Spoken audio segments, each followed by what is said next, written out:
Hello everyone, Anita here and welcome to week 15 of the 52-week illustration challenge. Now the theme for this week was ocean, and we're actually starting in a little bit of a real-time video kind of a deal, because I've been asked in a few comments to kind of present how I do my sketches and line art. So we're starting in my sketchbook. As you can see, this is a sketch that I've prepared. I've actually drew it.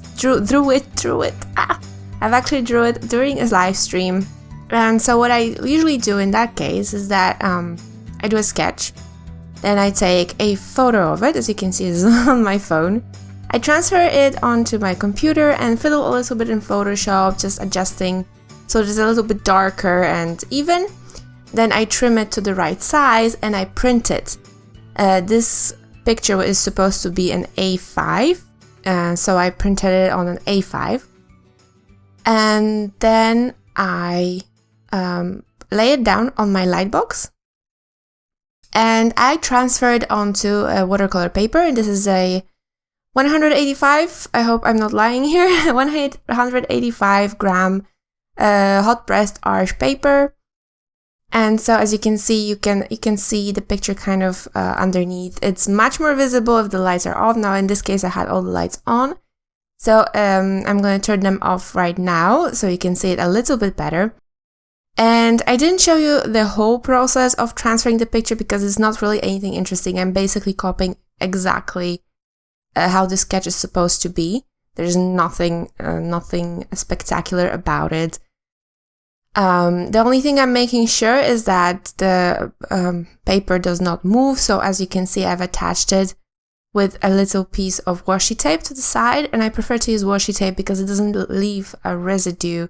And it just holds the paper in place instead of pretty much ripping it like the masking tape sometimes has a tendency to do.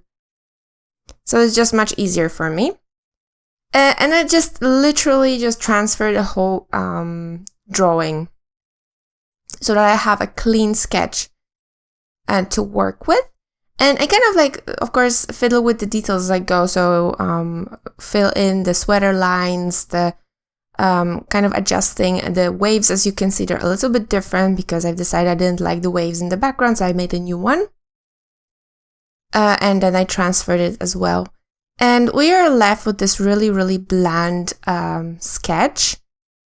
And then I come in with the exact same pencil, and I use a blue pencil because it doesn't smudge under the watercolor. It sticks to the watercolor so you can paint over it, but it doesn't smudge, so it's really, really nice.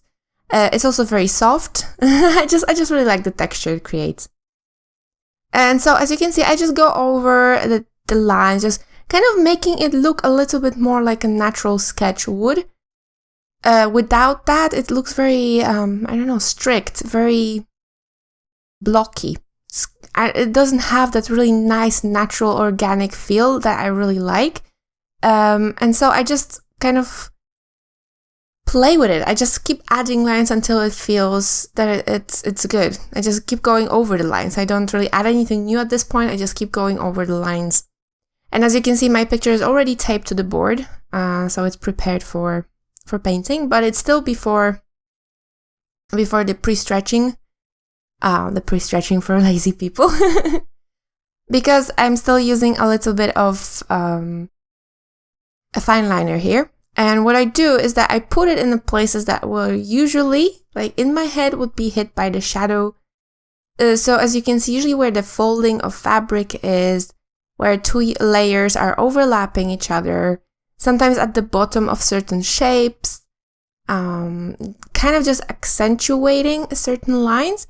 And this is something I've been doing just recently. It's nothing, it's really new. It's nothing really that like traditional for me. It's just experimenting. I just feel it kind of enhances that fine liner. It enhances the line, but it doesn't make it look very harsh like up till now. And what I will do afterwards is I will fill in the rest of the lines with watercolor. Lighter tone of watercolor, so they're usually the color that the background is in, or the item is in, just the color of darker version of the color I would be using. I know, it's hard to explain, but you will see what I mean. You've probably already seen it in last week's video because I've done the exact same thing. It was actually the first painting I've used that technique in. And it's something that just came to me all of a sudden. I actually didn't see it anywhere. It's just something that I felt, that would look nice. I can use that. And then I pre-stretched my paper. And as you can see, I'm using a bit of a different way of recording this. I've cut out a lot of footage because I've been doing a lot of the exact same thing through the whole painting. And I want to kind of create a gradient between two colors here. And normally I would just use a big brush and color the whole thing. But in this case, I wanted to have a really nice transition between the waves. So each wave is supposed to be in a different color. And for that, I was struggling with how to create this effect. And I've decided that the best solution I had personally in mind was just doing exactly this. So I'm adding a little bit of more color, concentrated color at the top. And then first I started working with the orange and then with the blue. Because as you know, blue and orange do not mix well. It's if blue and orange mixes, it's just a very, very nasty color. So instead I've decided to layer it. And so I'm doing much more like concentrated pigment at the top of the wave, and then kind of fading it in and drying it as I go. So it took a very, very long time to do this because every single time I had to wait for the paper to cool down, cool off, cool down. Yeah, that's pretty much the same. Because if I didn't, it would just create splotches, and they are some splotches. But in general, it looks quite even, and that's what I really wanted. I just wanted kind of like a graphic background. I don't know, it was just a bit more experimenting. I'm really into experimenting lately, so I just wanted to try something different. And I've realized I've never actually used this combination of blue and orange in my picture before, at least I can't recall. And according to my watercolor chart, actually it creates a really nice gradation, but except that one middle tone that's really, really ugly. And so this was like the way for me to prevent that. And as you can see, even though I've cut so much footage, it's still extremely long. It took a really long time. Most of this painting process was just me creating that background. Because it was a lot of fiddling, I had to make sure that it's really, really even. And so, I couldn't use a big brush because I wanted the lines to be very crisp. But this is the result. It came out really, really neatly. I've just done the same thing over and over again, so I didn't feel that you needed to see it. So I was just adding colors until I was done with adding colors. And here I'm starting to fill in the shapes. So I started with the little bubble. Kind of unusual for me because I've actually decided to finish the bubble completely before I moved on to the character. I would normally do like flat colors first, and then like for the whole of the picture, and then come back with the shadows for the whole of the picture, and then come back with the lines, and so on and so forth. And in this case, I figured it didn't make sense for me to do that because this bubble is really tiny. So actually waiting for like finishing the whole painting before moving on, it would just take too much time and effort, and so I just filled it in completely. It's a very simple little tiny picture, nothing fancy, there's not that much going on. It's just a lighthouse with some basic color and some houses, some trees. Really, really simple.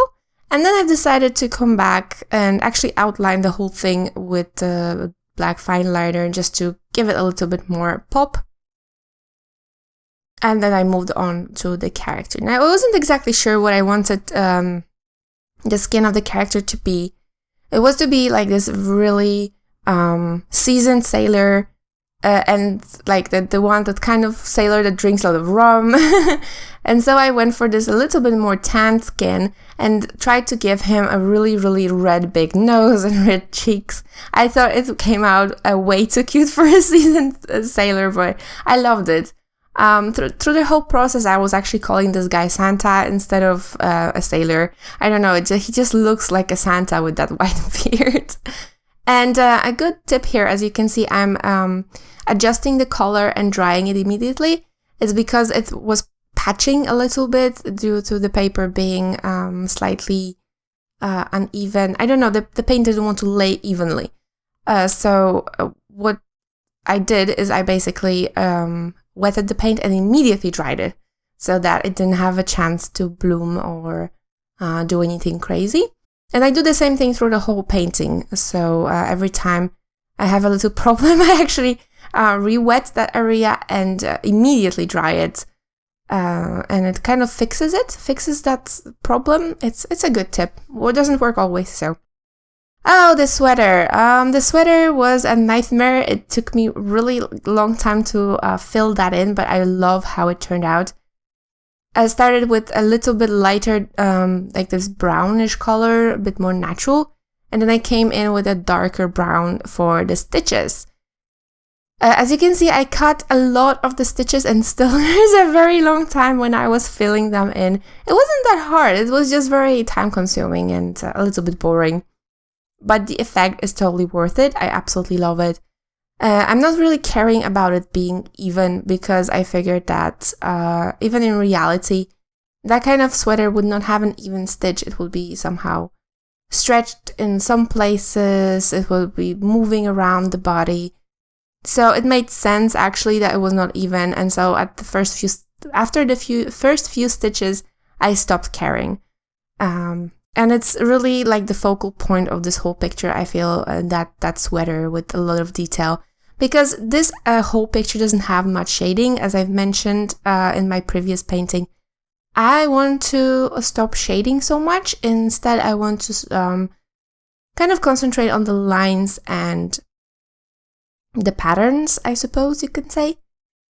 And so there's just a very minimal shading. I didn't even go after with the Copic. I just used the same color, layered it twice to achieve a little bit of color and color difference.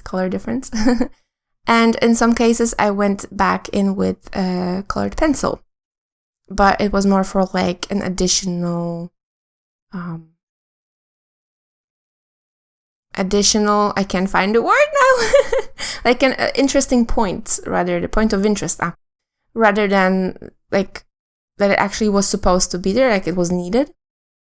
For the hair, I wanted the hair to have actual white lines, so I needed to have a darker base. So I went with this straight from the pan, really, gray color, like from the Payne's Gray, and watered it down, and it's layers beautifully. The wash is so even, and it's really fit with all the other colors because I've mixed a little bit of the same brown from the brown actually from the sweater consisted a little bit of the orange from the background, and then all the other blacks are consisted a little bit of that brown, just a bit, but it kind of ties it in with the rest of the colors. And the same with the blue. The blue pants have both the blue from the background and the Payne's Gray, so it's a really, it's like a very easy way to make sure that your colors are fitting. It doesn't always work because not all colors will mix nicely together, but in this case, I knew I could use it, so I did. And I'm just filling in, as you can see, basic colors, nothing fancy, just making sure that there's just a little bit of a shading everywhere. I decided to darken these pants. I wanted them to be very kind of like jeans, a little bit, I guess. And here's the wooden pipe. And I wanted to have the look a little bit of a copper spyglass. That's a spyglass, right? I hope it is. It comes to me from watching The Golden Compass, reading The Golden Compass, really. And so, but I'm not really that good at painting metal. I have to actually, I think, practice it a little bit more because I get the idea that I want to paint metal and then I struggle with it. And here initially I wanted to draw a lot more details on top of that turtle, but I felt like it wasn't necessary. It actually made more sense if it was just a very plain looking turtle, because the background was so busy that the turtle would just disappear. Like in my head, it would just disappear. And so I've added a little bit of color difference. So there's a little bit of a greenish, brownish tone to it. And then I added a lot of details with colored pencils. These are my standard Derwent pencils that I use all the time. I'm really lucky that a lot of those colors actually fit with my watercolors. I was not on purpose, that's just totally accidental. And so I could actually use all of those pencils to just add a little bit of shading, a little bit of color difference. Very, very minimal, but very nice for the cheeks. I really love his face and those little beady eyes. I'm a little bit, not annoyed, but a little bit regretful that I didn't add more character to the turtle. But all in all, I'm really, really happy. And so last but not least, I'm adding just a little bit of white detail. So the most importantly to the whiskers and the eyebrows and the beard. That was my favorite part. It was actually not needed to add any other white details except of this part.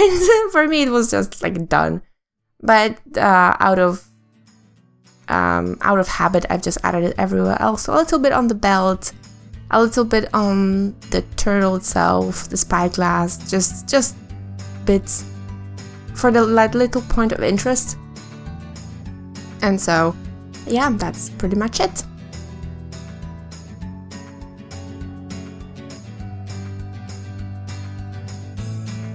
And so I hope you've enjoyed this video. It's a little bit shorter than normal, but there was actually so many repetitive scenes that it made sense to me.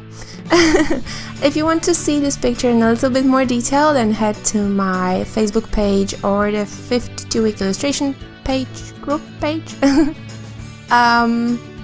And please consider leaving a like if you've enjoyed this video. It helps immensely. You have no idea how much it helps. And I also love reading your comments, so please feel free to comment. Yeah, and I will see you guys in the next video. Bye!